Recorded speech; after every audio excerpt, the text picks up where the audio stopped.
बोलो बृहस्पति देव की जय। प्रिय भक्तों, आज गुरुवार का अत्यंत पावन दिन है। यह दिन देव गुरु बृहस्पति का है और साथ ही यह दिन पालनहार भगवान विष्णु और करुणामयी मां लक्ष्मी की विशेष कृपा का दिन माना गया है। कहा जाता है कि जो मनुष्य गुरुवार के दिन शांत मन और सच्ची श्रद्धा से विष्णु लक्ष्मी की कथा सुन लेता है, उसके जीवन के कष्ट, दरिद्रता, चिंता और बार बार आने वाली बाधाएं धीरे धीरे स्वयं समाप्त होने लगती हैं। यह कथा केवल शब्द नहीं है, यह उस आस्था की शक्ति है जो टूटे हुए भाग्य को भी जोड़ देती है। यह उस विश्वास की आवाज है जो निराश मन में भी आशा जगा देती है। यदि आपके जीवन में काम बनते बनते बिगड़ जाते हैं, मेहनत के बाद भी फल नहीं मिलता या घर में सुख शांति नहीं टिकती, तो आज की यह पावन कथा आपके लिए ही है। अब अपने मन को शांत कीजिए, भगवान विष्णु और मां लक्ष्मी का स्मरण कीजिए और श्रद्धा के साथ इस पावन कथा को सुनने के लिए अपने हृदय को खोल दीजिए। लेकिन दर्शक बंधु, बृहस्पति व्रत की इस पावन कथा को आरंभ करने से पहले एक अत्यंत गंभीर और आवश्यक बात जान लेना बहुत जरूरी है। हमारे प्राचीन धर्म ग्रंथों में स्पष्ट कहा गया है कि गुरुवार के दिन सुनी जाने वाली विष्णु लक्ष्मी और बृहस्पति व्रत की कथा यदि बीच में छोड़ दी जाए तो वह केवल अधूरा ज्ञान ही नहीं देती, बल्कि मन में शंका, भ्रम और अधूरा सत्य छोड़ जाती है। बृहस्पति व्रत केवल व्रत नहीं है, यह बुद्धि, धर्म, भाग्य और सही मार्ग का व्रत है। और अधूरी कथा बुद्धि को भटका देती है, जिससे व्यक्ति अनजाने में गलत निर्णय और गलत दिशा में चला जाता है। इसीलिए आपसे विनम्र निवेदन है कि आज बृहस्पति देव, भगवान विष्णु और मां लक्ष्मी की इस पावन कथा को अंत तक अवश्य सुने, क्योंकि यह केवल एक कहानी नहीं बल्कि जीवन का दर्पण है। इसमें आप अपने कर्मों का परिणाम देखेंगे। हो सकता है इस कथा का कोई एक वाक्य, कोई एक प्रसंग आपके रुके हुए भाग्य को खोल दे, आपको दरिद्रता, क्लेश और मानसिक अशांति से बाहर निकाल ले। और यदि आप स्वयं को एक सच्चा सनातनी मानते हैं तो यह आपका भी धर्म बनता है कि बृहस्पति व्रत की इस दिव्य शिक्षा को केवल अपने तक सीमित न रखें, इसे अधिक से अधिक लोगों तक पहुंचाएं। इसलिए इस वीडियो को लाइक करें, अपने मित्रों और परिवार के साथ साझा करें और हमारे चैनल सनातन भैरम को सब्सक्राइब करना न भूलें, ताकि बृहस्पति देव की कृपा से धर्म, सत्य और जीवन की गूढ़ शिक्षाएं आपको निरंतर प्राप्त होती रहे। तो आइए श्रद्धा, संयम और विश्वास के साथ बृहस्पति व्रत की इस पावन कथा का अब आरंभ करते हैं। बहुत समय पहले की बात है।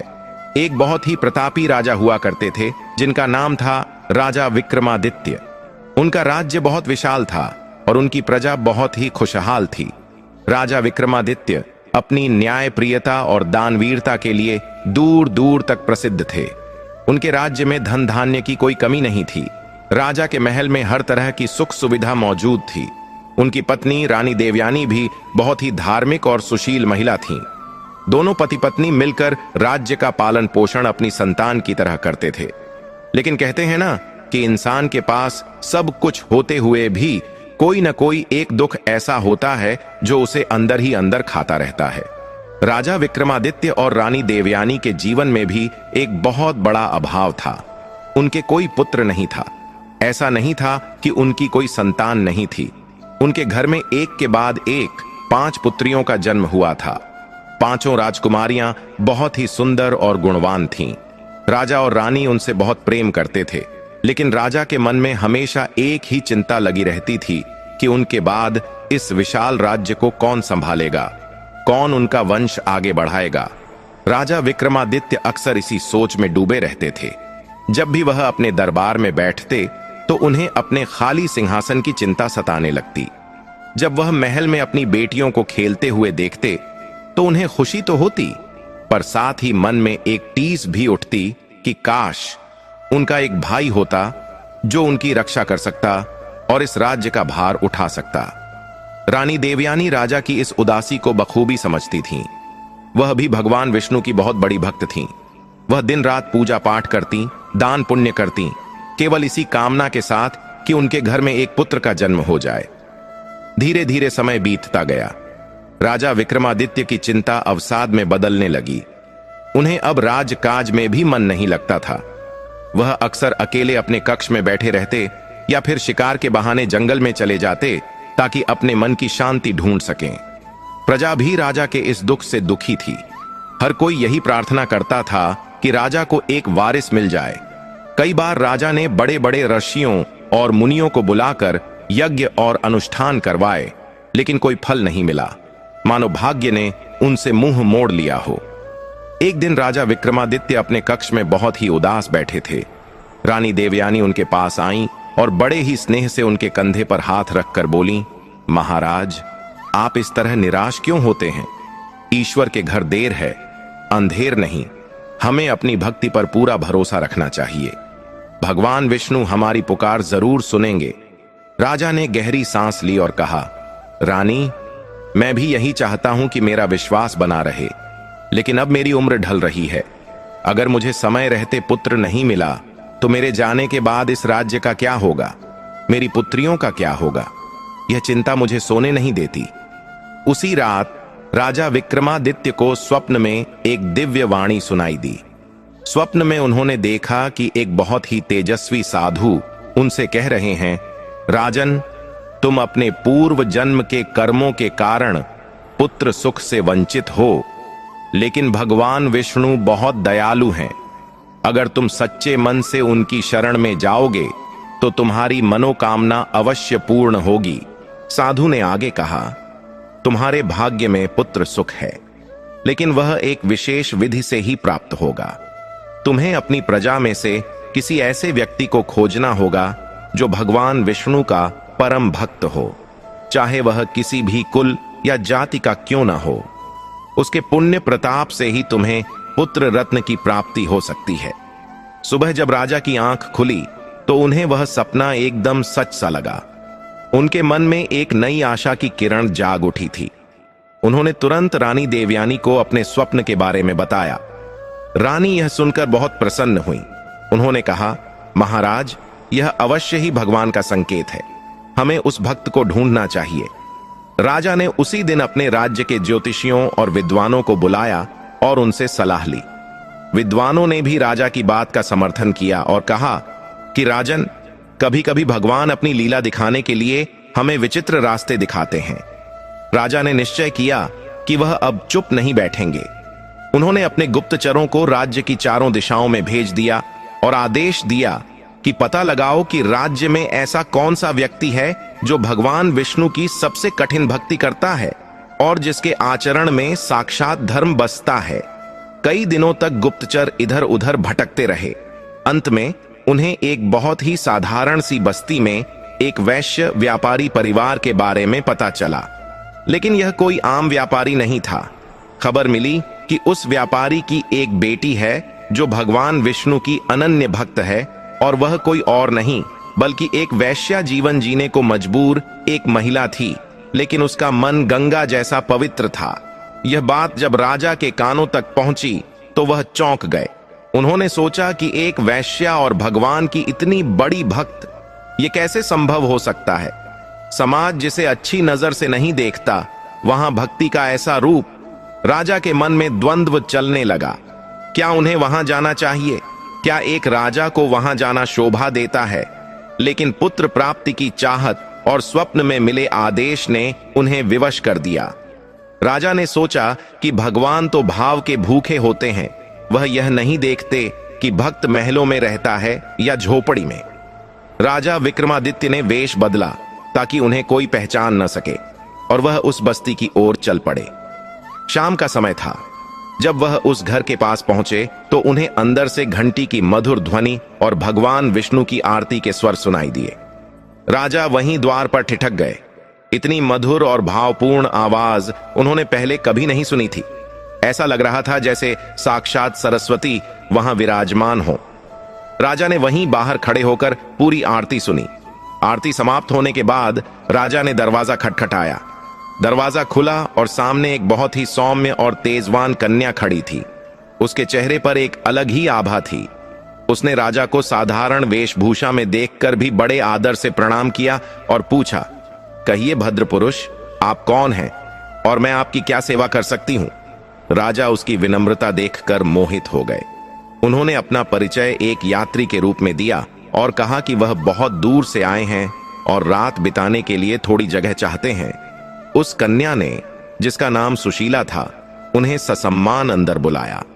घर के अंदर का वातावरण बहुत ही पवित्र था। हर तरफ भगवान विष्णु की मूर्तियां और चित्र लगे हुए थे। राजा ने देखा कि सुशीला ने अपने घर को किसी मंदिर से कम नहीं सजा रखा था। राजा ने बातों ही बातों में सुशीला से पूछा, बेटी, तुम इतनी कम उम्र में भगवान की इतनी भक्ति कैसे करती हो? सुशीला ने मुस्कुराते हुए कहा, काका, यह जीवन तो प्रभु का ही दिया हुआ है। सुख हो या दुख, सब उन्हीं की देन है। मैं तो बस उनका नाम लेकर अपना जीवन काट रही हूं। राजा को सुशीला की बातों में एक गहरा ज्ञान और वैराग्य दिखाई दिया। राजा समझ गए कि यही वह भक्त है जिसके बारे में स्वप्न में संकेत मिला था। लेकिन राजा के मन में अभी भी एक संशय था। उन्होंने सोचा कि मैं इसकी परीक्षा लूंगा, देखूंगा कि इसकी भक्ति कितनी सच्ची है। राजा ने वहां कई दिन बिताने का फैसला किया। इन दिनों में राजा ने देखा कि सुशीला का जीवन कितना कठिन था, फिर भी उसके मुख पर कभी शिकन नहीं आती थी। वह दिन भर काम करती और जो भी समय मिलता भगवान के भजन में लगा देती। एक दिन मौका पाकर राजा ने सुशीला से कहा, बेटी, मैं तुमसे कुछ मांगना चाहता हूं। सुशीला बोली, मांगिए काका, मेरे पास जो भी है मैं आपकी सेवा में हाजिर कर दूंगी। तब राजा ने अपने असली रूप में आने का निर्णय लिया। उन्होंने अपने ऊपर से साधारण वस्त्र हटाए और राजा के वेश में आ गए। सुशीला राजा को अपने सामने देखकर घबरा गई और उनके चरणों में गिर पड़ी।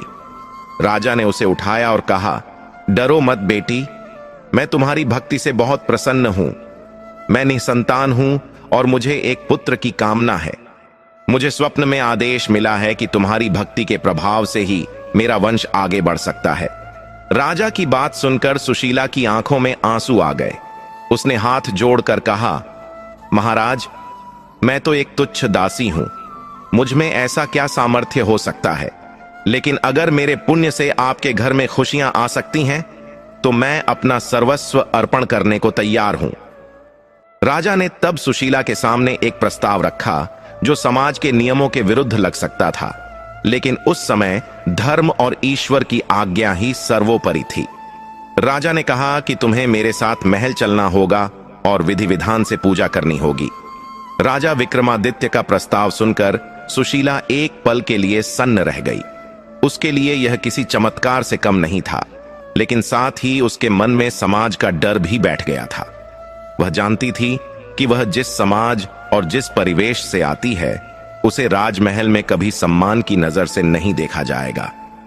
उसने कांपते हुए स्वर में कहा, महाराज, आपकी आज्ञा मेरे लिए शिरोधार्य है, लेकिन क्या आपने सोचा है कि दुनिया क्या कहेगी? एक राजा और एक ऐसी स्त्री का साथ जिसे समाज ने हमेशा तिरस्कृत किया है, क्या यह आपके कुल और राज्य की मर्यादा के खिलाफ नहीं होगा? मुझे डर है कि कहीं मेरे कारण आपके मान सम्मान पर आंच न आ जाए। राजा विक्रमादित्य ने बड़ी ही गंभीरता से उत्तर दिया, सुशीला, मान और अपमान तो मनुष्यों के बनाए हुए शब्द हैं। ईश्वर की नजर में केवल पवित्रता मायने रखती है। मैंने तुम्हारे भीतर जो भक्ति का प्रकाश देखा है वह बड़े बड़े ऋषियों में भी दुर्लभ है। जब भगवान विष्णु ने स्वयं मुझे स्वप्न में यह मार्ग दिखाया है तो मुझे समाज की चिंता नहीं है। मेरे लिए मेरा धर्म और मेरा कर्तव्य सबसे ऊपर है, और मेरा कर्तव्य कहता है कि मुझे अपने राज्य को वारिस देने के लिए ईश्वर के आदेश का पालन करना चाहिए।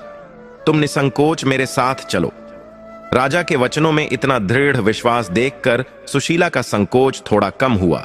उसने अपनी छोटी सी पोटली बांधी जिसमें उसके भगवान विष्णु की एक छोटी सी पीतल की मूर्ति और पूजा की कुछ सामग्री थी। उसने अपने घर की चौखट को प्रणाम किया जहां उसने अपने जीवन के इतने वर्ष बिताए थे। उसकी आंखों में आंसू थे, लेकिन यह आंसू दुख के नहीं बल्कि एक नए और अनजान सफर की शुरुआत के थे। राजा उसे अपने साथ लेकर महल की ओर चल पड़े। रास्ते भर राजा और सुशीला के बीच कोई बात नहीं हुई। रथ के पहियों की आवाज के सिवाय चारों तरफ सन्नाटा था। जैसे जैसे रथ राजमहल के करीब पहुंच रहा था, सुशीला के दिल की धड़कनें बढ़ती जा रही थीं। उसने कभी सपने में भी नहीं सोचा था कि वह उस राजमहल में कदम रखेगी जिसे वह हमेशा दूर से ही देखा करती थी। महल के विशाल द्वार खुले और रथ अंदर प्रवेश कर गया। पहरेदारों ने राजा को झुककर प्रणाम किया, लेकिन उनकी नजरें रथ में बैठी उस साधारण सी स्त्री पर टिक गईं। सबके मन में सवाल था कि आखिर महाराज के साथ यह कौन है। राजा सीधे रथ से उतरे और सुशीला को भी आदर के साथ नीचे उतरने का संकेत दिया। सुशीला ने जैसे ही महल की धरती पर पैर रखा, उसे लगा जैसे वह किसी दूसरी दुनिया में आ गई हो। हर तरफ रोशनी, सजावट और सुगंधित वातावरण था। राजा उसे लेकर सीधे रानी देवयानी के कक्ष की ओर बढ़े। रानी देवयानी उस समय अपनी पूजा समाप्त करके उठी ही थीं। दासी ने आकर सूचना दी कि महाराज पधारे हैं और उनके साथ कोई अतिथि भी है। रानी ने उत्सुकता से द्वार की ओर देखा। जब राजा विक्रमादित्य सुशीला के साथ कक्ष में दाखिल हुए तो रानी देवयानी उन्हें देखकर आश्चर्यचकित रह गईं। उन्होंने सुशीला को ऊपर से नीचे तक देखा। साधारण सूती साड़ी, माथे पर बड़ा सा टीका और हाथ में एक पोटली। रानी को यह समझते देर न लगी कि यह स्त्री किसी राजघराने से नहीं है। फिर भी रानी ने अपने संस्कारों का पालन करते हुए हाथ जोड़कर उनका स्वागत किया। राजा ने रानी के चेहरे के भाव पढ़ लिए थे। उन्होंने रानी के पास जाकर कहा, महारानी, मैं जानता हूं कि आपके मन में कई प्रश्न उठ रहे हैं। रानी देवयानी ने धीमे स्वर में पूछा, महाराज, यह देवी कौन है और आप इन्हें इस तरह महल के अंदर क्यों लाए हैं? क्या कोई विशेष प्रयोजन है? राजा ने एक गहरी सांस ली और सारी बात रानी को सच सच बता दी।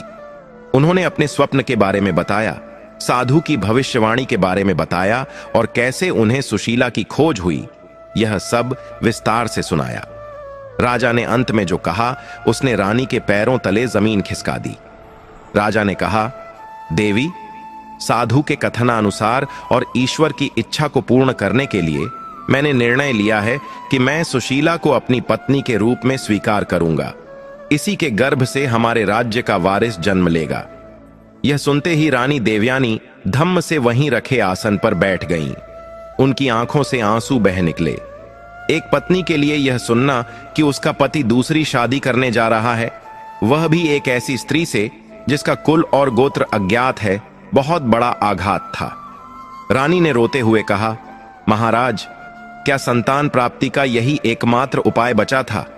क्या मेरी तपस्या में कोई कमी रह गई थी जो आपको यह कदम उठाना पड़ रहा है? और फिर समाज क्या कहेगा? प्रजा क्या कहेगी कि उनके राजा ने एक वैश्या की बेटी से विवाह किया है? कक्ष में तनाव बहुत बढ़ गया था। सुशीला यह सब देख रही थी और उसे बहुत आत्मग्लानि हो रही थी। वह आगे बढ़ी और रानी देवयानी के चरणों में गिर पड़ी। उसने रानी के पैर पकड़ लिए और रोते हुए बोली, महारानी, मुझे क्षमा कर दें।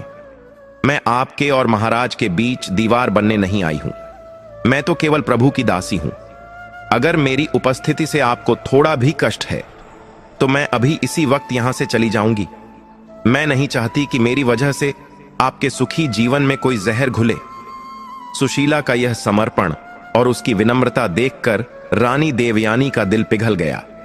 उन्होंने सुशीला को उठाकर अपने गले से लगा लिया। रानी ने महसूस किया कि इस स्त्री के स्पर्श में एक अजीब सी पवित्रता है।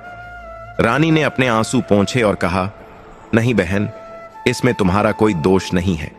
अगर भगवान विष्णु की यही इच्छा है तो हम मनुष्य कौन होते हैं उसे टालने वाले।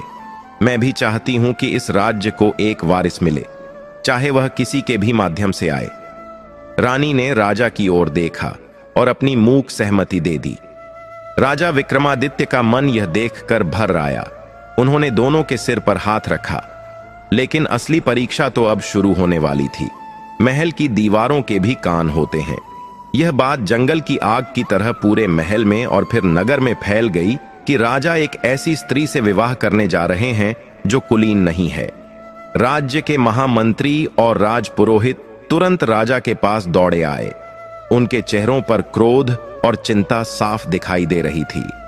राजपुरोहित ने कड़े शब्दों में कहा, महाराज, अनर्थ हो जाएगा। धर्मशास्त्र इसकी अनुमति नहीं देते। एक राजा का विवाह केवल क्षत्रिय या उच्च कुल की कन्या से ही हो सकता है। अगर आपने इस स्त्री से विवाह किया तो धर्म भ्रष्ट हो जाएगा, देवता नाराज हो जाएंगे और राज्य पर विपत्तियां आ पड़ेंगी। महामंत्री ने भी सुर में सुर मिलाया, महाराज, प्रजा विद्रोह कर सकती है। हम आपके शुभचिंतक हैं, इसलिए आपको रोक रहे हैं। इस विवाह को रोक दीजिए। राजा विक्रमादित्य धर्म संकट में फंस गए। एक तरफ भगवान का आदेश था और दूसरी तरफ राज, धर्म और समाज की मर्यादा। लेकिन राजा जानते थे कि सुशीला कोई साधारण स्त्री नहीं है। उन्होंने राजपुरोहित से कहा, आप लोग केवल बाहरी आवरण देख रहे हैं, लेकिन मैंने उसकी आत्मा की शुद्धता देखी है। जिस पर भगवान विष्णु की कृपा हो वह कभी अपवित्र नहीं हो सकती। लेकिन पुरोहित मानने को तैयार नहीं थे। उन्होंने शर्त रख दी कि अगर यह विवाह हुआ तो वे राज दरबार का त्याग कर देंगे। माहौल बहुत तनावपूर्ण हो गया था। तभी सुशीला ने आगे बढ़कर कुछ ऐसा कहा जिसने सबकी बोलती बंद कर दी। उसने कहा, हे विद्वान ब्राह्मणों, आप शास्त्रों के ज्ञाता हैं। क्या शास्त्र यह नहीं कहते कि भक्ति से बढ़कर कोई जाति नहीं होती? क्या शबरी के झूठे बेर भगवान राम ने नहीं खाए थे? अगर भगवान भेद नहीं करते तो हम कौन होते हैं भेद करने वाले? फिर भी अगर आपको मेरी पवित्रता पर संदेह है तो मैं अग्नि परीक्षा देने को भी तैयार हूं। सुशीला के चेहरे पर ऐसा तेज था कि राजपुरोहित भी एक पल के लिए सहम गए। अंततः राजा ने अपना निर्णय सुना दिया। उन्होंने कहा, विवाह तो होगा और इसी शुभ मुहूर्त में होगा। जिसे राज्य छोड़कर जाना है वह जा सकता है, लेकिन मैं ईश्वर के संकेत की अवहेलना नहीं कर सकता। राजा की दृढ़ता के आगे सबको झुकना पड़ा। उसी रात महल के एक छोटे से मंदिर में बिना किसी बड़े शोर शराबे के राजा विक्रमादित्य और सुशीला का विवाह संपन्न हुआ। रानी देवयानी ने स्वयं बड़े मन से सुशीला का श्रृंगार किया और उसे मंडप तक लाई। विवाह संपन्न होने के बाद सुशीला ने राजा और रानी से कहा, अब हमें भगवान विष्णु को प्रसन्न करने के लिए वह व्रत शुरू करना होगा जिसका प्रताप तीनों लोकों में प्रसिद्ध है। हमें आने वाले गुरुवार से बृहस्पति देव का व्रत आरंभ करना होगा। केवल विवाह मात्र से संतान प्राप्त नहीं होगी, हमें उस विधि का पालन करना होगा जो साधु बाबा ने बताई थी। सुशीला ने बताया कि बृहस्पतिवार का व्रत बहुत ही चमत्कारी होता है। इस दिन पीले वस्त्र पहनने चाहिए, पीले फूलों से भगवान विष्णु की पूजा करनी चाहिए और चने की दाल और गुड़ का भोग लगाना चाहिए। सबसे महत्वपूर्ण बात, इस दिन केले के पेड़ की पूजा की जाती है क्योंकि उसमें साक्षात विष्णु का वास माना जाता है। सुशीला की बातें सुनकर रानी देवयानी और राजा विक्रमादित्य के मन में श्रद्धा की लहर दौड़ गई। उन्होंने तय किया कि वे पूरी निष्ठा के साथ इस व्रत को करेंगे। लेकिन क्या सब कुछ इतना आसान होने वाला था? विवाह तो हो गया, लेकिन महल के अंदर और बाहर अभी भी षड्यंत्र रचे जा रहे थे। कुछ ईर्ष्यालु दासियां और मंत्री सुशीला को नीचा दिखाने का मौका ढूंढ रहे थे। उन्हें लग रहा था कि यह स्त्री जादू टोना करके राजा को अपने वश में कर रही है। सुशीला के लिए असली संघर्ष अब शुरू होने वाला था। उसे न केवल एक वारिस को जन्म देना था, बल्कि अपनी पवित्रता और भक्ति को भी इस कठोर समाज के सामने सिद्ध करना था। गुरुवार का दिन आ चुका था। यह वह दिन था जब राजा विक्रमादित्य और उनका परिवार पहली बार पूरे विधि विधान के साथ बृहस्पति देव का व्रत रखने वाला था। सुशीला ने सुबह ब्रह्म मुहूर्त में उठकर स्नान किया और पीले रंग के वस्त्र धारण किए। उसने रानी देवयानी और राजा विक्रमादित्य से भी पीले वस्त्र पहनने का आग्रह किया।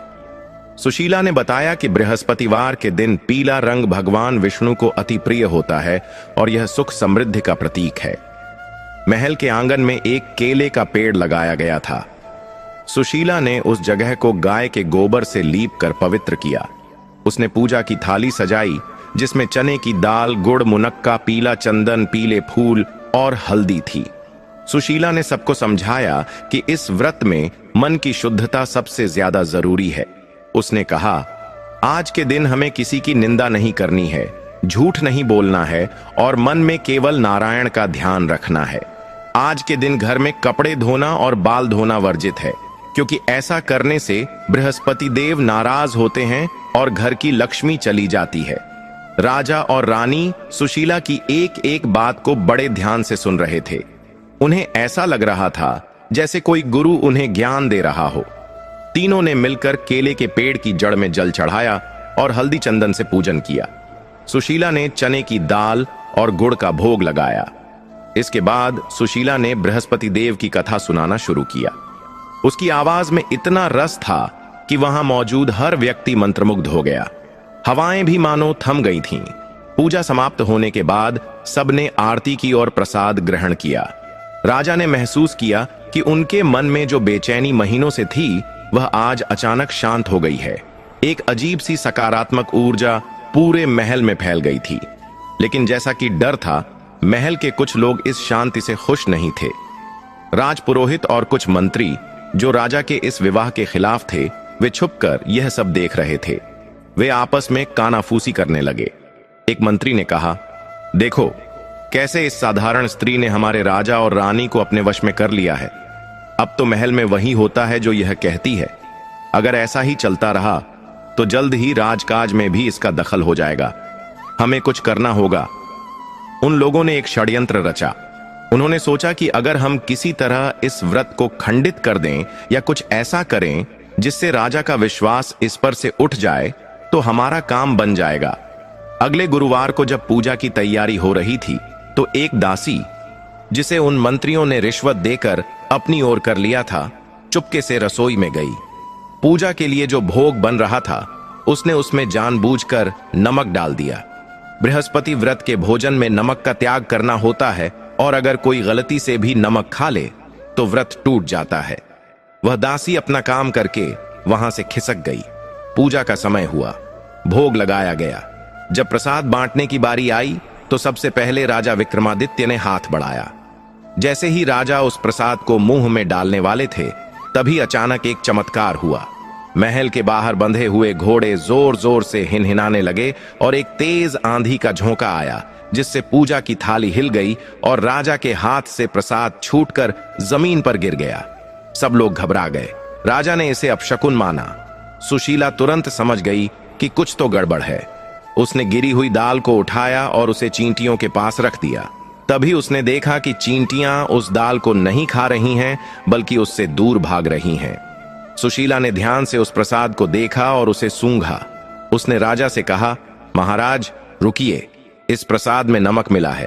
यह प्रसाद अशुद्ध है। भगवान ने स्वयं आपको यह अपवित्र भोजन करने से रोक दिया। राजा का चेहरा गुस्से से लाल हो गया। उन्होंने तुरंत रसोइये को बुलाया। रसोइया कांपते हुए आया और उसने कसम खाकर कहा कि उसने नमक नहीं डाला। तब कड़ाई से पूछताछ करने पर उस दासी का भेद खुल गया। वह दासी राजा के पैरों में गिरकर माफी मांगने लगी और उसने कबूल कर लिया कि उसे मंत्रियों ने ऐसा करने के लिए उकसाया था। राजा ने उन मंत्रियों को दंड देने का आदेश दिया, लेकिन सुशीला ने राजा को रोक दिया। सुशीला ने कहा, महाराज आज बृहस्पतिवार है, आज क्षमा का दिन है। अगर हम आज किसी को दंड देंगे तो हमारे व्रत का फल कम हो जाएगा। भगवान विष्णु शांति प्रिय हैं, इन्हें क्षमा कर दीजिए। इनकी अंतरात्मा ही इन्हें दंड देगी। सुशीला की यह उदारता देखकर राजा और भी प्रभावित हुए। मंत्रियों का सिर शर्म से झुक गया। उन्होंने कभी नहीं सोचा था कि जिस स्त्री का वे बुरा चाहते थे वही उनकी रक्षा करेगी।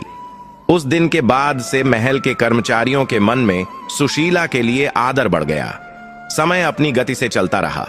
राजा, रानी और सुशीला हर गुरुवार को नियमित रूप से व्रत रखते और कथा सुनते। वे गरीबों को पीली वस्तुएं दान करते। धीरे धीरे राजा के राज्य में भी इसका असर दिखने लगा। जो समस्याएं राज्य में चल रही थीं, वे सुलझने लगीं। फसलें लहलहाने लगीं और व्यापार बढ़ने लगा। करीब 3 महीने बीत चुके थे। एक दिन सुबह जब सुशीला सोकर उठी तो उसे चक्कर जैसा महसूस हुआ। उसका जी मिचलाने लगा। रानी देवयानी तुरंत राजवैद्य को बुलाने के लिए दौड़ी। राजवैद्य ने आकर सुशीला की नब्ज देखी। नब्ज देखते ही राजवैद्य के चेहरे पर मुस्कान आ गई। उन्होंने राजा की ओर देखा और हाथ जोड़कर कहा, बधाई हो महाराज, हमारी प्रार्थनाएं सुन ली गई हैं। छोटी रानी मां बनने वाली हैं। यह खबर सुनते ही राजा विक्रमादित्य खुशी से झूम उठे। उनकी आंखों से आंसू छलक पड़े। जिस पल का उन्हें बरसों से इंतजार था वह पल आ गया था। रानी देवयानी ने सुशीला को गले लगा लिया और उसे मिठाइयां खिलाईं। पूरे राज्य में ढोल नगाड़े बजने लगे। प्रजा को जब पता चला कि उनके राजा के घर वारिस आने वाला है तो पूरे नगर में घी के दिए जलाए गए। ऐसा लग रहा था मानो दिवाली आ गई हो। सुशीला ने मन ही मन भगवान विष्णु को धन्यवाद दिया। उसने कहा, हे प्रभु, यह सब आपकी कृपा है, मेरी लाज रखना। लेकिन खुशियों के इस माहौल में एक नई मुसीबत दस्तक देने वाली थी। राजा की 5 बेटियां जो अब तक चुप थीं, उन्हें यह बात पसंद नहीं आई। उनकी दासियों ने उनके कान भरने शुरू कर दिए थे। दासियों ने उनसे कहा, राजकुमारियों, अब तक तो आप ही अपने पिता की लाडली थीं, लेकिन अगर बेटा हो गया तो राजा का सारा प्यार और यह सारा राज्य उस बेटे को मिल जाएगा। आपका तो कोई मान ही नहीं रहेगा। आप लोग तो बस मेहमान बनकर रह जाओगी। विशेषकर सबसे बड़ी राजकुमारी, जिसका नाम मृणालिनी था, के मन में ईर्ष्या का बीज बो दिया गया। उसने अपनी बहनों को भड़काना शुरू कर दिया। मृणालिनी ने सोचा कि अगर सौतेली मां का बेटा हुआ तो हमारा भविष्य अंधकार में चला जाएगा। हमें कुछ करना होगा। इधर महल में खुशियां मनाई जा रही थीं और उधर राजकुमारियों के कक्ष में एक खतरनाक साजिश रची जा रही थी। गर्भावस्था के दौरान सुशीला का बहुत ध्यान रखा जा रहा था। रानी देवयानी उसे एक पल के लिए भी अकेला नहीं छोड़ती थीं। राजा भी अपना ज्यादा से ज्यादा समय सुशीला के पास बिताते। वे उसे धर्म ग्रंथ पढ़कर सुनाते। लेकिन एक रात जब सुशीला अपने कक्ष में सो रही थी, उसे लगा कि कोई साए की तरह उसकी खिड़की के पास खड़ा है। उसने डरते हुए पूछा, कौन है वहां? लेकिन कोई जवाब नहीं आया। सुशीला को लगा कि शायद उसका वहम है, लेकिन यह वहम नहीं था। आने वाला समय सुशीला और उसके होने वाले बच्चे के लिए बहुत कठिन होने वाला था। क्या भगवान विष्णु अपने भक्त की रक्षा करेंगे? क्या सुशीला सुरक्षित रूप से उस बालक को जन्म दे पाएगी जो इस राज्य का भविष्य बदलने वाला है, या फिर महल की साजिशें जीत जाएंगी? कहानी अब एक बहुत ही नाजुक मोड़ पर आ खड़ी हुई थी। सुशीला ने उस रात खिड़की पर जो परछाई देखी थी, वह उसे कोई वहम लग रहा था, लेकिन उसका मन अंदर से आशंकित था। अगली सुबह जब वह सोकर उठी तो उसने यह बात किसी को नहीं बताई, क्योंकि वह नहीं चाहती थी कि उसकी वजह से महल में कोई तनाव पैदा हो या राजा और रानी परेशान हो। रानी देवयानी सुशीला का बहुत ख्याल रख रही थीं। सुशीला के लिए अलग अलग तरह के पौष्टिक व्यंजन बनाए जाते और समय समय पर राजवैद्य उसकी जांच करते। यह सब देखकर राजा की 5 पुत्रियों के सीने पर सांप लौट रहे थे। महल के एक कोने में, जहां आमतौर पर कोई नहीं आता जाता था, 5 राजकुमारियां इकट्ठी हुई थीं। सबसे बड़ी राजकुमारी मृणालिनी का चेहरा गुस्से से लाल था। उसने अपनी बहनों को संबोधित करते हुए कहा, क्या तुम सब देख रही हो कि महल में क्या हो रहा है? कल तक हम इस महल की रौनक थे और आज उस 2 कौड़ी की औरत के आगे पीछे सब घूम रहे हैं। पिताजी तो हमें भूल ही गए हैं। अगर उस सुशीला ने लड़के को जन्म दे दिया तो समझ लो कि हमारा अस्तित्व ही खत्म हो जाएगा। हमें दासी बनकर रहना पड़ेगा। मृणालिनी की बातों ने बाकी बहनों के मन में भी आग लगा दी। तीसरी राजकुमारी ने कहा, दीदी, आप सही कह रही हैं, हमें कुछ करना होगा। लेकिन पिताजी ने सुशीला के कक्ष के बाहर कड़ा पहरा लगा रखा है, हम वहां जा भी नहीं सकते। मृणालिनी ने एक कुटिल मुस्कान के साथ कहा, हमें वहां जाने की जरूरत नहीं है। सुशीला हर गुरुवार को सुबह सुबह मंदिर जाती है। मंदिर जाने का रास्ता सीढ़ियों से होकर जाता है।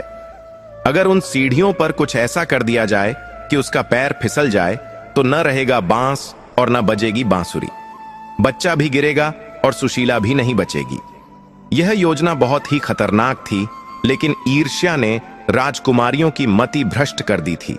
उन्होंने तय किया कि वे अगले गुरुवार का इंतजार करेंगी। गुरुवार का दिन आया। सुशीला अपनी दिनचर्या के अनुसार सुबह जल्दी उठी। आज उसका व्रत था। स्नान करने के बाद उसने पीले वस्त्र धारण किए और पूजा की थाली सजाई। उसका मन भगवान विष्णु की भक्ति में लीन था। वह धीरे धीरे अपने कक्ष से निकली और मंदिर की ओर जाने वाली सीढ़ियों की तरफ बढ़ी।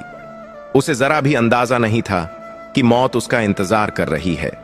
राजकुमारियों ने रात के अंधेरे में उन संगमरमर की सीढ़ियों पर बहुत सारा तेल गिरा दिया था, जो कि रोशनी में चमक भी नहीं रहा था। सुशीला ओम नमो भगवते वासुदेवाय का जाप करते हुए आगे बढ़ रही थी।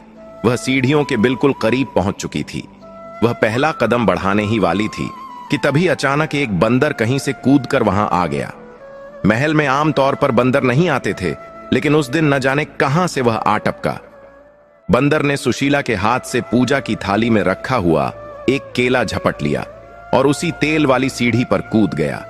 जैसे ही बंदर सीढ़ी पर कूदा, तेल की वजह से उसका पैर फिसल गया और वह धड़ाम से नीचे जा गिरा। बंदर तो फुर्तीला था, वह तुरंत संभल कर भाग गया, लेकिन सुशीला की आंखें फटी की फटी रह गईं। उसने देखा कि जहां बंदर का पैर पड़ा था वहां चिकनाई थी। उसने झुककर ध्यान से देखा तो पाया कि पूरी सीढ़ियों पर तेल बिखरा हुआ है। अगर वह एक कदम भी आगे बढ़ाती तो वह निश्चित रूप से नीचे गिर जाती और उसके गर्भस्थ शिशु को बचाना नामुमकिन होता। सुशीला कांपने लगी। वह वहीं सीढ़ियों के पास बैठकर रोने लगी। उसकी आवाज सुनकर प्रहरी और दासियां दौड़ी आईं। रानी देवयानी और राजा विक्रमादित्य भी घबराते हुए वहां पहुंचे। जब उन्होंने सीढ़ियों पर तेल देखा तो राजा का गुस्सा 7वें आसमान पर पहुंच गया। उन्होंने गरजते हुए कहा, यह किसकी हरकत है? मेरे महल में मेरी ही रानी और मेरे होने वाले वारिस को मारने की साजिश किसने किया है यह? राजा ने तुरंत महल के सारे नौकरों को बुलाया। सबसे पूछताछ की गई, लेकिन किसी को कुछ नहीं पता था। राजकुमारियां अपने कक्ष में छिपी हुई थीं और डर के मारे कांप रही थीं कि कहीं उनका भेद न खुल जाए। लेकिन सुशीला ने फिर से बड़प्पन दिखाया। उसने राजा से कहा, महाराज शांत हो जाइए। हो सकता है किसी दासी से अनजाने में तेल गिर गया हो और डर के मारे उसने बताया ना हो। आप क्रोध न करें। देखिए, भगवान विष्णु ने मेरी रक्षा के लिए स्वयं उस वानर को भेज दिया। मेरे प्रभु मेरे साथ हैं, मेरा कोई बाल भी बांका नहीं कर सकता। राजा विक्रमादित्य सुशीला की बात मान तो गए, लेकिन उनका शक गहरा गया था। उन्हें समझ आ गया था कि यह कोई दुर्घटना नहीं बल्कि एक सोची समझी साजिश है। राजा ने आदेश दिया कि आज से सुशीला के कक्ष और मंदिर के रास्ते पर पहरा दोगुना कर दिया जाए। बिना जांच के सुशीला के पास कोई भी वस्तु नहीं जाएगी। उधर राजकुमारियों की योजना विफल होने से वे और भी ज्यादा चिढ़ गईं। मृणालिनी ने अपनी बहनों से कहा, किस्मत उस औरत का साथ दे रही है, लेकिन हर बार ऐसा नहीं होगा। इस बार हम शारीरिक चोट नहीं पहुंचा पाए तो क्या हुआ? हम उसे मानसिक रूप से तो तोड़ सकते हैं। गर्भवती स्त्री का मन बहुत कमजोर होता है। अगर हम उसे डरा दें तो उसका असर सीधे बच्चे पर पड़ेगा। शायद डर के मारे उसका गर्भपात हो जाए। अब राजकुमारियों ने एक नया षड्यंत्र रचा। उन्होंने तंत्र मंत्र का सहारा लेने की सोची। राज्य के बाहर जंगल में एक बूढ़ी औरत रहती थी जो काले जादू के लिए बदनाम थी। मृणालिनी ने भेष बदलकर अपनी एक भरोसेमंद दासी को उस बूढ़ी औरत के पास भेजा। दासी वहां से एक डरावनी गुड़िया और कुछ अजीब सी जड़ी बूटियां लेकर आई। उस बूढ़ी औरत ने कहा था कि अगर यह गुड़िया सुशीला के बिस्तर के नीचे रख दी जाए तो उसे रात भर भयानक सपने आएंगे, उसे परछाइयां दिखेंगी और वह धीरे धीरे पागल हो जाएगी। सुशीला इन सब बातों से अनजान थी। वह तो बस अपने आने वाले बच्चे के लिए सपने बुन रही थी। एक दोपहर जब सुशीला और रानी देवयानी बगीचे में टहल रही थीं, तब मौका पाकर उस बिकी हुई दासी ने चुपके से सुशीला के कक्ष में प्रवेश किया और वह अभिमंत्रित गुड़िया सुशीला के बिस्तर के नीचे छुपा दी। उस रात जब सुशीला सोने गई तो उसे अजीब सी बेचैनी होने लगी। कमरे में सब कुछ सामान्य था, लेकिन हवा में एक भारीपन था। जैसे ही उसकी आंख लगी, वह चीख कर उठ बैठी। उसने सपने में देखा कि एक काला साया उसे खाने के लिए दौड़ रहा है। उसका पसीना छूट रहा था। राजा बगल वाले कक्ष में ही थे। वे दौड़ कर आए। सुशीला, क्या हुआ? तुम ठीक तो हो? राजा ने पूछा। सुशीला ने कांपते हुए कहा, महाराज, मुझे बहुत डर लग रहा है। मुझे ऐसा लग रहा है जैसे इस कमरे में कोई और भी है। राजा ने पूरे कमरे की तलाशी ली, लेकिन उन्हें कुछ नहीं मिला। उन्होंने सुशीला को समझाया कि यह गर्भावस्था में होने वाले सामान्य बुरे सपने हैं, लेकिन सुशीला का मन नहीं मान रहा था। अगली रात फिर वही हुआ और फिर उससे अगली रात भी। सुशीला की हालत बिगड़ने लगी। उसकी आंखों के नीचे काले घेरे पड़ गए। वह खाना पीना छोड़ने लगी। रानी देवयानी बहुत चिंतित हो गईं। राजवैद्य की दवाइयां भी काम नहीं कर रही थीं, क्योंकि यह बीमारी शरीर की नहीं बल्कि किसी और ही चीज की थी। राजकुमारियां सुशीला की यह हालत देखकर बहुत खुश थीं। मृणालिनी ने अपनी बहनों से कहा, देखो, हमारा तीर निशाने पर लगा है। अब वह खुद ही पागल हो जाएगी। और वह बच्चा कभी दुनिया का मुंह नहीं देख पाएगा। लेकिन वे भूल गई थीं कि जिस पर बृहस्पति देव और भगवान विष्णु का हाथ हो, उसका अनिष्ट करना आसान नहीं है। सुशीला की बिगड़ती हालत देखकर राजा विक्रमादित्य ने निर्णय लिया कि वे अब किसी वैद्य को नहीं बल्कि किसी ज्ञानी पंडित या महात्मा को बुलाएंगे। राजा को याद आया कि जिस साधु ने उन्हें पुत्र प्राप्ति का उपाय बताया था, शायद वही इस समस्या का समाधान भी बता सकें। राजा ने मन ही मन भगवान विष्णु का स्मरण किया और प्रार्थना की कि हे प्रभु, मेरी पत्नी और बच्चे की रक्षा करो। राजा विक्रमादित्य ने जिस महात्मा को बुलावा भेजा था, वे कोई साधारण साधु नहीं थे। वे तंत्र और मंत्र के बहुत बड़े ज्ञाता थे और भगवान विष्णु के परम भक्त थे। राजा का संदेश मिलते ही वे तुरंत राजमहल पधारे।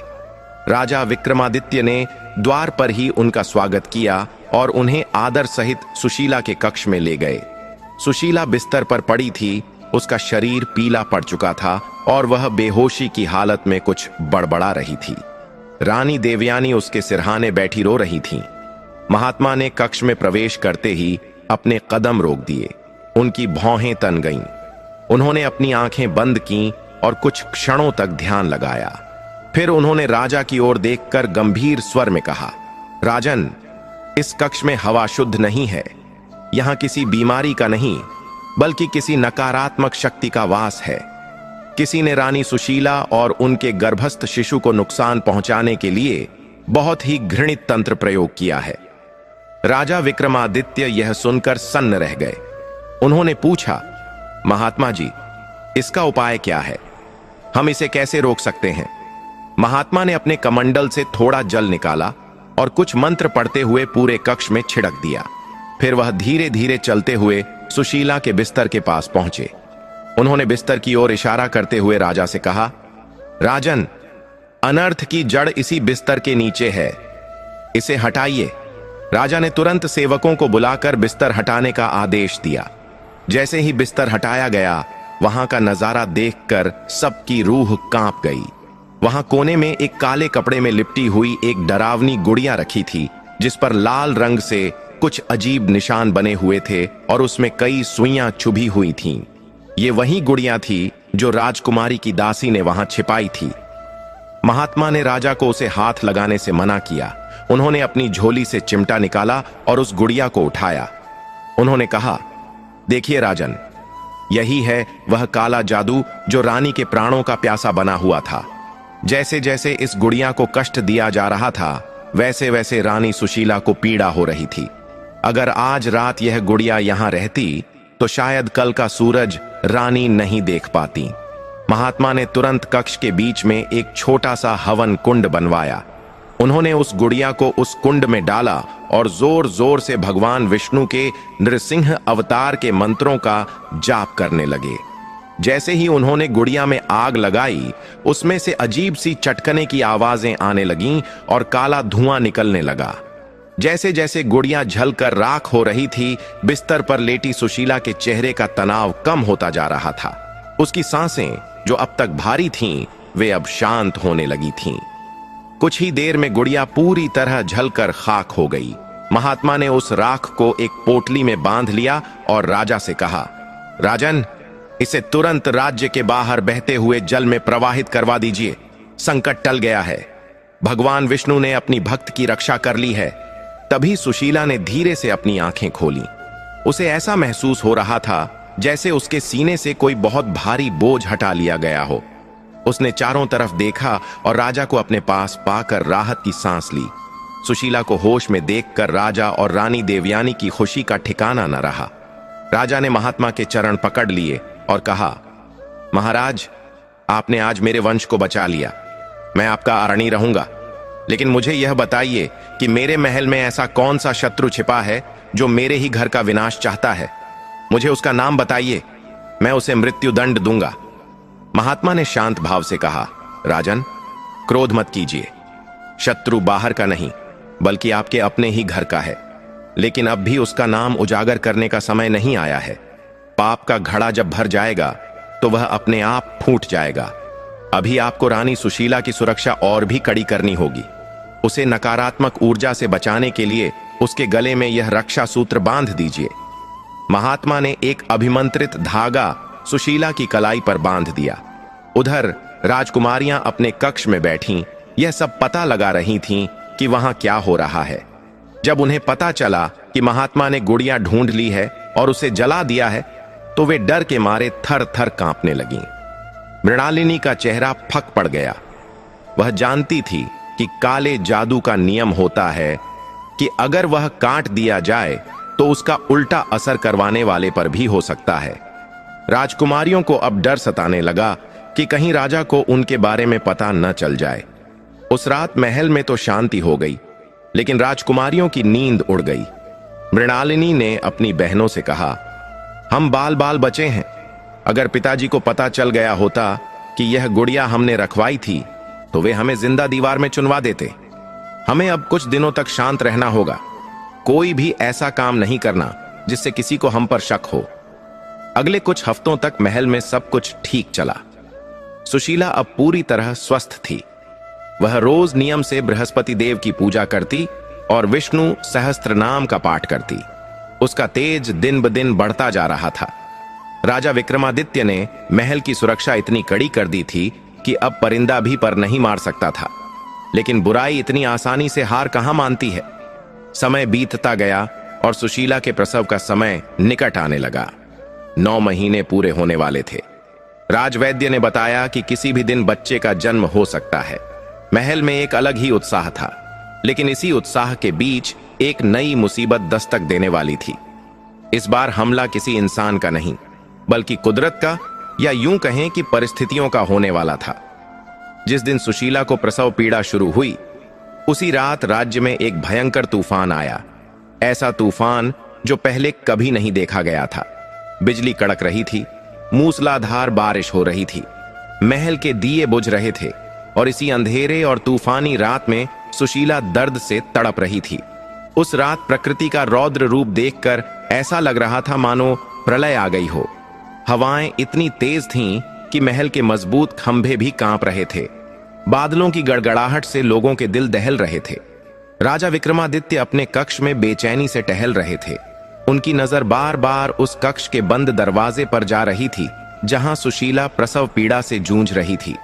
राजवैद्य और अनुभवी दाइयां अंदर थीं, लेकिन समय बीतता जा रहा था और कोई खबर नहीं आ रही थी। रानी देवयानी भी अंदर ही थीं, जो सुशीला का हाथ थामे उसे ढांढस बंधा रही थीं।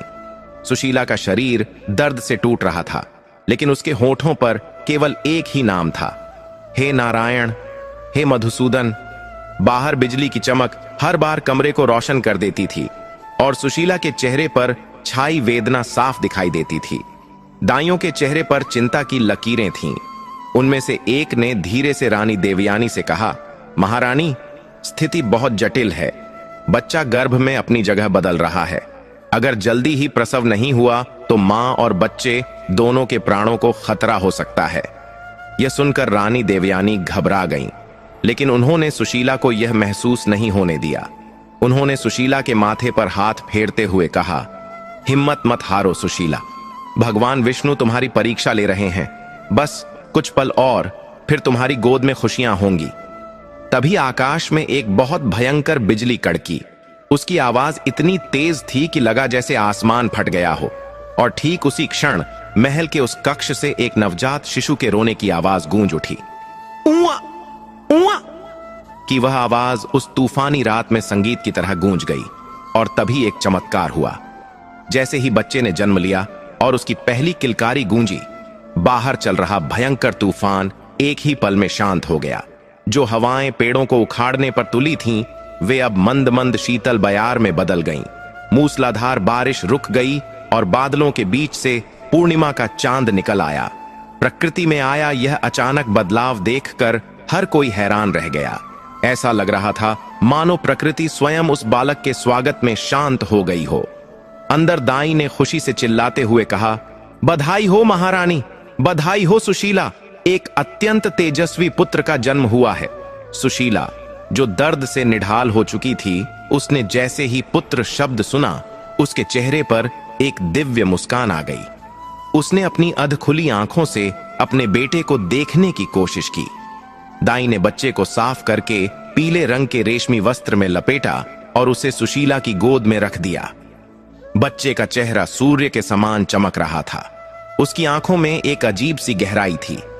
रानी देवयानी ने तुरंत बाहर जाकर राजा विक्रमादित्य को यह खुशखबरी दी। महाराज, आपकी मनोकामना पूर्ण हुई। भगवान विष्णु की कृपा से आपको पुत्र रत्न की प्राप्ति हुई है। राजा विक्रमादित्य यह सुनते ही सुध बुद्ध खो बैठे। वे नंगे पांव ही दौड़ते हुए कक्ष के अंदर आए। जब उन्होंने सुशीला की गोद में उस नन्हे से बालक को देखा तो उनकी आंखों से अविरल अश्रुधारा बह निकली। राजा ने कांपते हाथों से अपने बेटे को गोद में उठाया। उन्होंने देखा कि बालक के दाहिने पैर के तलवे में शंख और चक्र के निशान बने हुए थे। राजा समझ गए कि यह कोई साधारण बालक नहीं है, यह साक्षात ईश्वरीय अंश है। राजा ने सुशीला के सिर पर हाथ रखकर कहा, सुशीला, तुमने मुझे वह सुख दिया है जिसके लिए मैं वर्षों से तरस रहा था। आज मेरा जीवन सफल हो गया। महल में खुशियां मनाई जाने लगीं। शंख और घंटियों की आवाज से पूरा वातावरण गूंज उठा। लेकिन महल के एक हिस्से में अभी भी मातम छाया हुआ था। राजा की 5 पुत्रियों के कक्ष में सन्नाटा था। मृणालिनी खिड़की से बाहर देख रही थी। उसने तूफान को शांत होते और महल में जलते हुए दियों को देखा। उसकी आंखों में ईर्ष्या की आग जल रही थी। उसकी छोटी बहन ने डरते हुए पूछा, दीदी, अब क्या होगा? लड़का हो गया, पिताजी अब हमें पूछेंगे भी नहीं। सारा राज्य, सारा धन उसी को मिल जाएगा। मृणालिनी ने दांत पीसते हुए कहा, अभी तो बस जन्म हुआ है, अभी उसका नामकरण बाकी है, उसका बड़ा होना बाकी है। जीवन में बहुत सी दुर्घटनाएं होती हैं, हम हार नहीं मानेंगे। अगले दिन सुबह होते ही पूरे राज्य में उत्सव शुरू हो गया। राजा ने घोषणा करवा दी कि उनके पुत्र के जन्म की खुशी में 7 दिनों तक राज्य में कोई भी भूखा नहीं सोएगा और खजाना खोल दिया गया। सुशीला अब राजमाता के सम्मान की हकदार थी। उसे जो सम्मान मिल रहा था वह अद्भुत था। छठे दिन छठी का पूजन रखा गया। उस दिन बच्चे को नहला धुलाकर नए वस्त्र पहनाए गए। विधि विधान से पूजा हुई। पंडितों ने बच्चे की कुंडली बनाई। कुंडली देखते ही राजा ज्योतिष के चेहरे पर आश्चर्य और खुशी के भाव आ गए। उन्होंने राजा से कहा, महाराज, यह बालक चक्रवर्ती सम्राट बनेगा। इसके ग्रह नक्षत्र बताते हैं कि इस पर देवगुरु बृहस्पति और भगवान विष्णु की विशेष कृपा है। इसका यश चारों दिशाओं में फैलेगा।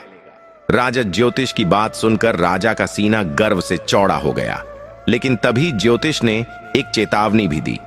उन्होंने कहा, लेकिन महाराज, कुंडली में एक दोष भी है। इस बालक के जीवन के शुरुआती कुछ वर्ष बहुत संकटपूर्ण रहेंगे। इसके अपने ही करीबी लोग इसके प्राणों के शत्रु बन सकते हैं। इसे आग और पानी से विशेष खतरा है। राजा विक्रमादित्य की चिंता फिर से जाग उठी। उन्हें तुरंत उन घटनाओं की याद आ गई जो सुशीला के गर्भावस्था के दौरान घटी थीं। सीढ़ियों पर तेल, डरावनी गुड़िया। राजा समझ गए कि खतरा अब भी टला नहीं है। उन्होंने तय किया कि वे अपने बेटे को एक पल के लिए भी अपनी आंखों से दूर नहीं होने देंगे। उधर राजकुमारियां भी यह सब सुन रही थीं।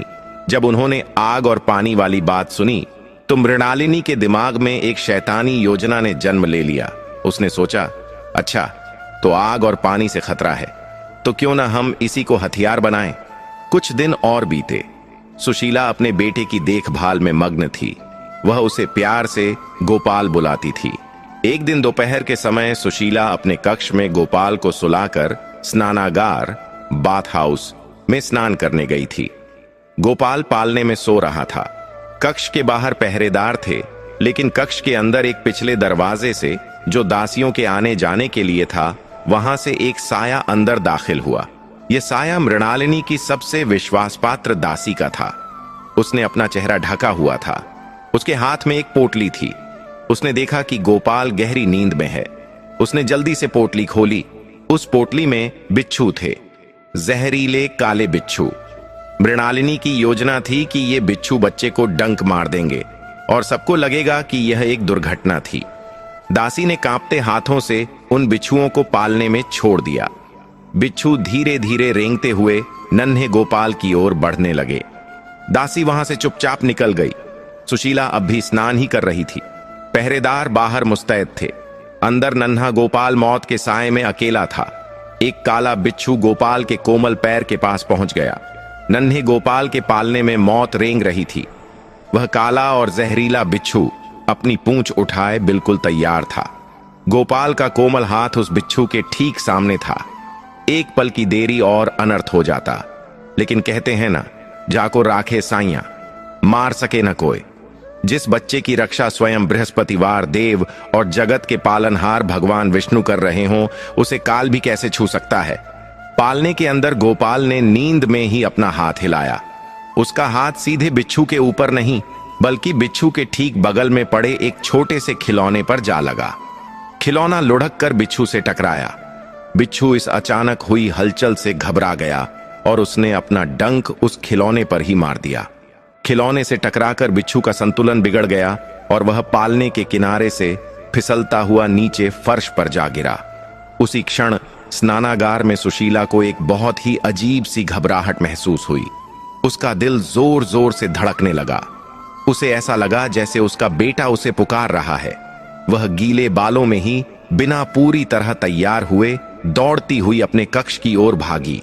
जैसे ही उसने कक्ष का दरवाजा खोला, उसकी नजर फर्श पर रेंगते हुए उन काले बिच्छुओं पर पड़ी।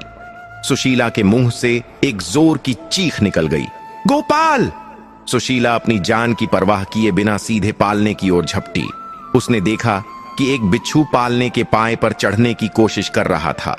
सुशीला ने तुरंत गोपाल को गोद में उठा लिया और अपने सीने से लगा लिया। गोपाल, जो अब तक सो रहा था, मां की चीख और अचानक उठाए जाने से जाग गया और जोर जोर से रोने लगा।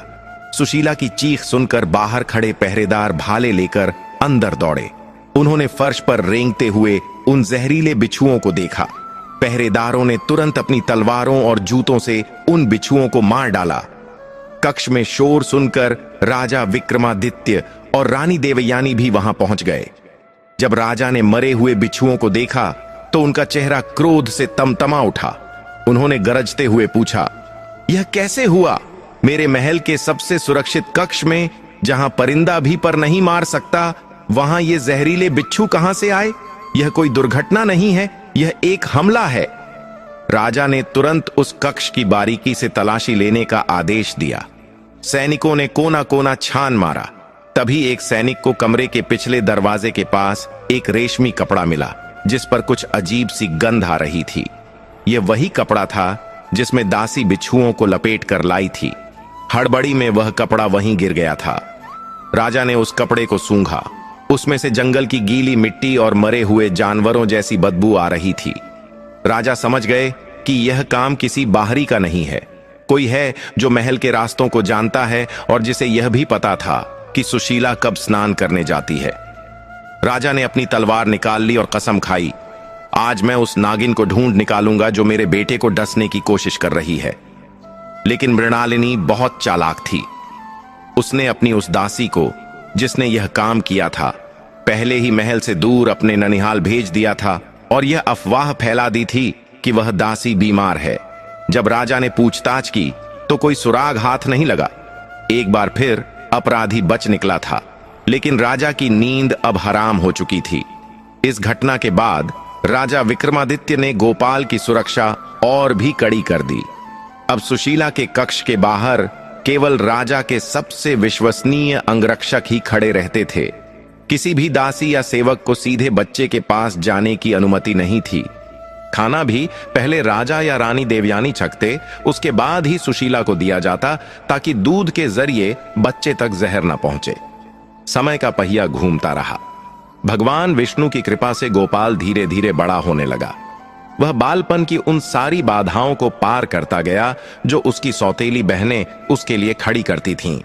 कभी उसके खिलौनों में कांच मिला दिया जाता तो कभी उसके रास्ते में कांटे बिछा दिए जाते, लेकिन हर बार कोई न कोई चमत्कार होता और गोपाल बच जाता। कभी वह कांटों को देखकर रास्ता बदल लेता तो कभी कांच वाला खिलौना उसके हाथ से पहले ही गिरकर टूट जाता। देखते ही देखते 7 वर्ष बीत गए। अब गोपाल 7 वर्ष का एक बहुत ही सुंदर और बुद्धिमान बालक बन चुका था। उसके चेहरे पर ऐसा तेज था कि जो भी उसे देखता बस देखता ही रह जाता। उसने गुरुकुल जाना शुरू कर दिया था। वह अपनी उम्र के बच्चों से कहीं ज्यादा समझदार था। उसे रामायण और महाभारत की कहानियां जुबानी याद थीं। सबसे बड़ी बात, उसमें अपनी मां सुशीला की तरह ही भक्ति के संस्कार थे। वह हर गुरुवार को अपनी मां के साथ बैठकर भगवान विष्णु की पूजा करता और व्रत की कथा बड़े चाव से सुनता। दूसरी ओर राजा की 5 पुत्रियां अब युवा हो चुकी थीं, लेकिन उनके मन का मैल अभी तक नहीं धुला था। मृणालिनी अब और भी ज्यादा ईर्ष्यालु और क्रूर हो गई थी। गोपाल की बढ़ती लोकप्रियता उसे चुभती थी। प्रजा गोपाल को अभी से अपना भावी राजा मानकर पूजने लगी थी। जब भी गोपाल नगर भ्रमण पर निकलता, लोग उस पर फूलों की वर्षा करते। यह सब देखकर मृणालिनी का खून खौल उठता था। एक दिन मृणालिनी ने अपनी बहनों को अपने कक्ष में बुलाया। उसने कहा, बहनों, 7 साल हो गए, हमने हर तरीका अपना लिया, लेकिन उस लड़के का बाल भी बांका नहीं हुआ। वह दिन ब दिन और मजबूत होता जा रहा है। पिताजी तो अब हमें देखते भी नहीं हैं। उनकी दुनिया बस गोपाल तक सिमट कर रह गई है। अगर हमने जल्दी कुछ नहीं किया तो बहुत देर हो जाएगी। मंझली बहन ने निराश होकर कहा, लेकिन दीदी, हम कर भी क्या सकते हैं? उस पर तो जादू टोना भी असर नहीं करता, और अब तो वह बड़ा हो गया है, अपनी रक्षा खुद कर सकता है। मृणालिनी की आंखों में एक शैतानी चमक आ गई। उसने कहा, याद है राजद ज्योतिष ने उसके जन्म के समय क्या कहा था? उसे पानी से खतरा है, जल ही उसका काल है, और अब गर्मियां शुरू हो रही हैं। क्यों ना हम इस भविष्यवाणी को सच कर दिखाएं? सबने उत्सुकता से पूछा। कैसे दीदी? मृणालिनी ने अपनी योजना समझाई। हम पिताजी से कहेंगे कि गोपाल का मन पढ़ाई में लगा रहता है, उसे थोड़ा मनोरंजन चाहिए। हम उसे नदी किनारे वनभोज पिकनिक के लिए ले जाने का प्रस्ताव रखेंगे। पिताजी व्यस्त रहते हैं, वे जा नहीं पाएंगे। मां सुशीला और बड़ी मां देवयानी को भी हम किसी बहाने महल में ही रोक लेंगे। हम कहेंगे कि हम अपनी छोटी भाई के साथ समय बिताना चाहते हैं, हमारे बीच प्यार बढ़ना चाहिए। पिताजी तो यही चाहते हैं कि हम सब मिलजुल कर रहें, वे मना नहीं करेंगे। योजना पक्की हो गई। अगले दिन सुबह 5 बहनें बहुत ही प्यार और दुलार का नाटक करते हुए राजा विक्रमादित्य के पास गईं। मृणालिनी ने बड़े ही मीठे स्वर में कहा, पिताजी, हम सोच रहे थे कि गोपाल दिन रात पढ़ाई में लगा रहता है, बेचारा थकता नहीं है क्या? आज मौसम बहुत सुहाना है।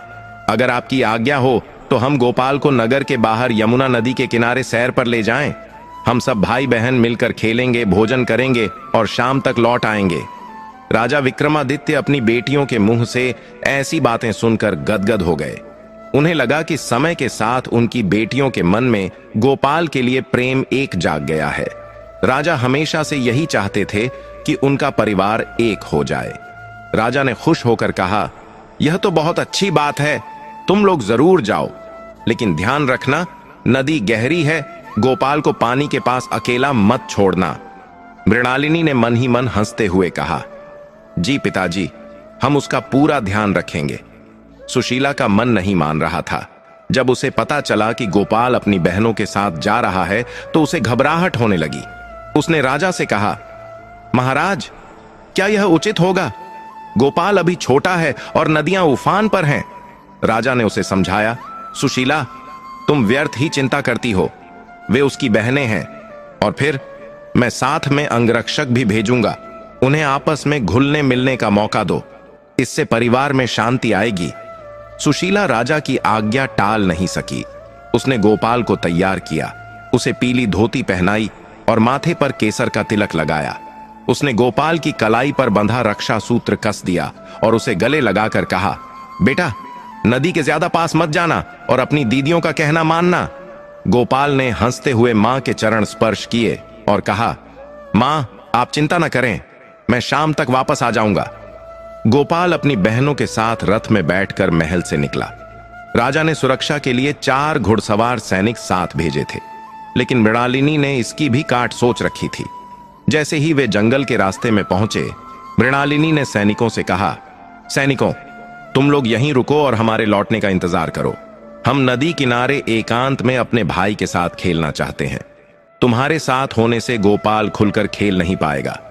हम बस थोड़ी दूर जा रहे हैं। सैनिक राजकुमारी की आज्ञा टाल नहीं सकते थे, और वैसे भी नदी का किनारा वहां से दिखाई दे रहा था। सैनिकों ने सोचा कि कुछ ही दूरी की तो बात है, इसलिए वे वहीं रुक गए। अब गोपाल अपनी 5 बहनों के साथ अकेला था। नदी का पानी गहरा और तेज था। दोपहर का सन्नाटा पसरा हुआ था। मृणालिनी गोपाल का हाथ पकड़कर उसे नदी के बिल्कुल किनारे ले गई। उसने कहा, गोपाल देखो, पानी में कितनी सुंदर मछलियां हैं, आओ हम उन्हें पकड़ते हैं। गोपाल मासूमियत से पानी में झुककर देखने लगा। पानी के नीचे काई जमी हुई थी और बहाव बहुत तेज था। गोपाल को जरा भी अंदाजा नहीं था कि उसके पीछे खड़ी उसकी अपनी बहन उसे धक्का देने के लिए तैयार खड़ी है। मृणालिनी ने अपनी दूसरी बहनों को इशारा किया। उन्होंने चारों तरफ नजर दौड़ाई, कोई नहीं था। मृणालिनी ने एक गहरी सांस ली, अपने दोनों हाथ गोपाल की पीठ पर रखे और पूरी ताकत से उसे उफनती हुई नदी में धक्का दे दिया। हाँ मां, गोपाल के मुंह से बस इतना ही निकला और वह छपाक से गहरे पानी में जा गिरा। पानी का बहाव उसे पल भर में ही किनारे से दूर ले गया। गोपाल ने हाथ पैर मारने की कोशिश की, लेकिन वह छोटा था और पानी की ताकत बहुत ज्यादा थी। वह डूबने लगा। उसकी पीली धोती पानी की लहरों में कहीं ओझल होने लगी। किनारे पर खड़ी 5 बहनें यह नजारा देख रही थीं। उनके चेहरों पर क्रूर हंसी थी। मृणालिनी ने कहा, आखिरकार आज हमारा कांटा हमेशा के लिए निकल गया। अब जाकर पिताजी को कहेंगे कि गोपाल का पैर फिसल गया और वह डूब गया। हम रोने का नाटक करेंगे और सब मान जाएंगे। नदी की तेज धार गोपाल को बहाकर ले जा रही थी। पानी उसकी नाक और मुंह में भर रहा था। गोपाल ने बहुत हाथ पैर मारे, लेकिन पानी की ताकत के आगे वह बेबस था। डूबते हुए गोपाल को अपनी मां सुशीला की सीख याद आई।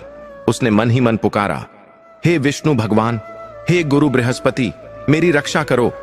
तभी एक चमत्कार हुआ। नदी में कहीं से केले के पेड़ का एक बहुत बड़ा तना बहता हुआ आ गया।